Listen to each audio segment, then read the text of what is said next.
Hello, मैं Sudhakar Kumar. History, Banaras, Calcutta और सूरत अधिवेशन। बनारस अधिवेशन। पहली बात, यह अधिवेशन कब हुआ? 1905 में गोपाल कृष्ण गोखले की अध्यक्षता में हुआ था। इसमें प्रमुख बात क्या था कि स्वदेशी आंदोलन की चर्चा, है ना, स्वदेशी आंदोलन का जिक्र किया गया। कलकत्ता अधिवेशन कब हुआ? 1906 में किसकी अध्यक्षता में? दादा भाई नौरोजी की अध्यक्षता में। और प्रमुख बात क्या था कि स्वराज की मांग की गई कलकत्ता अधिवेशन में। सूरत अधिवेशन 1907 में रास बिहारी बोस की अध्यक्षता में हुई थी। प्रमुख बात क्या रहा? प्रमुख बात कांग्रेस का विभाजन। आइए, दादा भाई नौरोजी के बारे में। एक क्या थे? नेता तो थे ही, साथ में एक प्रोफेसर भी थे। किस कॉलेज के? एलिफिंस्टन कॉलेज के। कौन सा सब्जेक्ट? मैथ और फिजिक्स के थे। इनका एक समाचार पत्र आता था जिसका नाम क्या था? राष्ट्र गुफ्तार। बायोबद्ध नेता के नाम से ये जाने जाते थे, यानी इसका बोल सकते हैं कि इनको उपाधि मिला हुआ था। चलिए, स्वराज शब्द का सर्वप्रथम प्रयोग किसने किया था?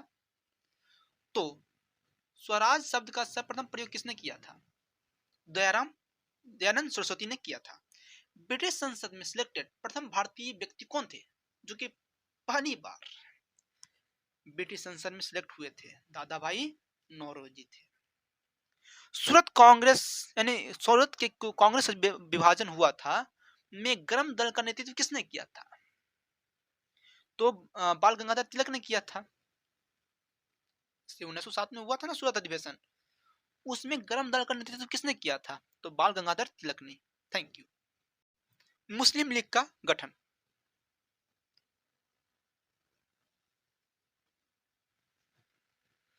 पहली बात कि इसका संस्थापक कौन था? सलीमुल्लाह खां। कहां स्थापित किया गया था? ढाका में। लेकिन प्रथम अध्यक्ष कौन थे? आगा खां। जिसका मुख्यालय कहां था तो दोस्तों? लखनऊ में इसका मुख्यालय बना। बैठक इसका दो बार हुआ था, 1907 में और 1908 में। जो 7 में हुआ था कहां पर हुआ था? कराची में हुआ था। और जो 8 में हुआ था वो कहां पर हुआ था? अमृतसर में हुआ था। इसका उद्देश्य क्या था? इसका उद्देश्य क्या था कि मुसलमानों के लिए पृथक निर्वाचन ही इसका मुख्य उद्देश्य था, मुस्लिम लीग का। 1908 में मुस्लिम लीग की एक और शाखा लंदन में स्थापित किया गया था। प्रश्न उठता है कि किसके द्वारा स्थापित किया गया था? तो अमीर अली जी के द्वारा क्या किया गया था? स्थापित किया गया था। क्या? मुस्लिम लीग की एक और शाखा कहां पर? लंदन में। किसके द्वारा? अमीर अली के द्वारा। अच्छा, किसका मानना था कि मुसलमान अगर खुश रहेंगे तो भारत में ब्रिटिश शासन का महत्तम बचाव होगा? ये किसका कहना था? ये जो हंटर जी का कहना था।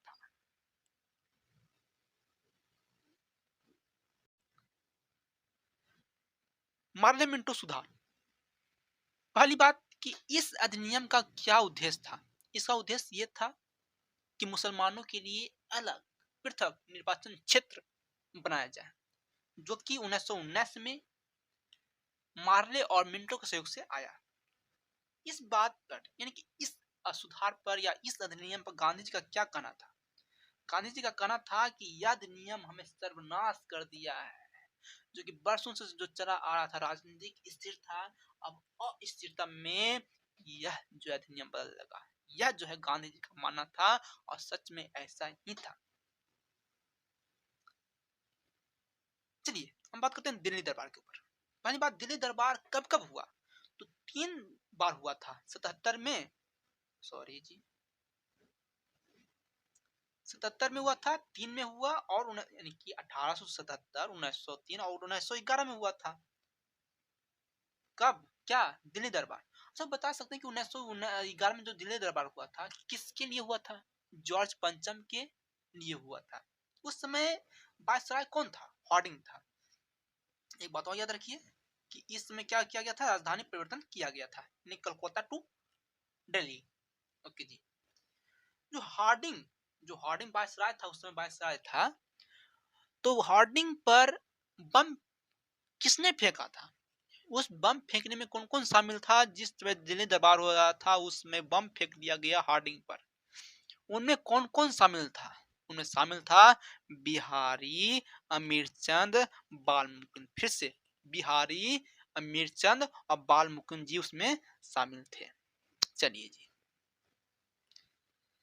हम बात करते हैं लखनऊ अधिवेशन की। पहली बात कब हुआ?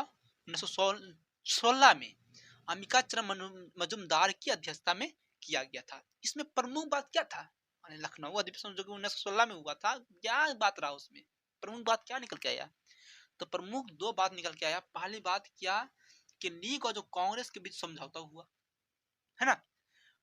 कांग्रेस तैयार हो गया कि लीग भाई, मुस्लिम लीग, तुमको अलग पृथक निर्वाचन क्षेत्र दिया जाएगा, ये स्वीकार किया बात। दूसरा बात क्या रहा कि जो पार्टी से जो निकल गया था 1907 में गरम दल वाला कि हम कांग्रेस के साथ साथ अब नहीं रहेंगे, फिर दोबारा आया। यानी सीधी सी बात ये हुआ, फिर दोबारा आया कहां पर? कांग्रेस पार्टी में जुड़ने के लिए आया। यानी दो बात इसको ध्यान रखिएगा। चलिए जी, लीग और कांग्रेस के समझौते में प्रमुख भूमिका किसने निभाई, बताइए? तो लीग और कांग्रेस के बीच समझौते में प्रमुख भूमिका जो निभाया है वो कौन था? बाल गंगाधर तिलक ने निभाए थे, ठीक है। लेकिन अधिवादी और उदारवादी के पुनर्निर्मिलन में प्रमुख भूमिका किसने निभाया? एनी बेसेंट ने निभाई थी। ओके जी, चलिए हम बात करते हैं होम रूल आंदोलन के बारे में। चलिए, पहली बात ये कि होम रूल जो आंदोलन है ये किसने चालू किया था? तो एनी बेसेंट और तिलक ने चालू किया था। कब चालू किया था दोस्तों? 1916 में चालू किया था, ठीक है। तिलक ने जो प्रचार प्रसार के लिए क्या माध्यम अपनाया? मराठा और केसरी, एक तरह से समझिए पत्रिका है, इसके माध्यम से उन्होंने इसका प्रचार प्रसार किया। लेकिन बेसेंट ने क्या किया? कॉमन बिल और न्यू इंडिया के माध्यम से प्रचार प्रसार की। दो को नाम याद रखिएगा, केलकर और जॉर्ज अरुंडरे, है ना। केलकर किया है, जॉर्ज अरुंडरे किया है। तो सुनिएगा, तो तिलक द्वारा स्थापित जो लीग था ना, जो तिलक द्वारा स्थापित किए थे तिलक जी, उसके जो है अध्यक्ष थे कौन? केलकर।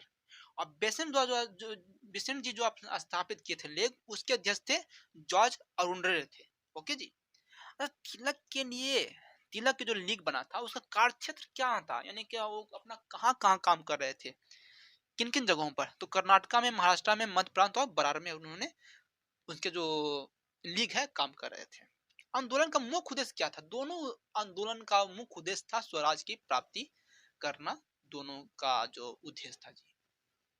चलिए हम बात करते हैं होम रूल लीग आंदोलन को सर्वप्रथम किसने प्रारंभ किया, है ना।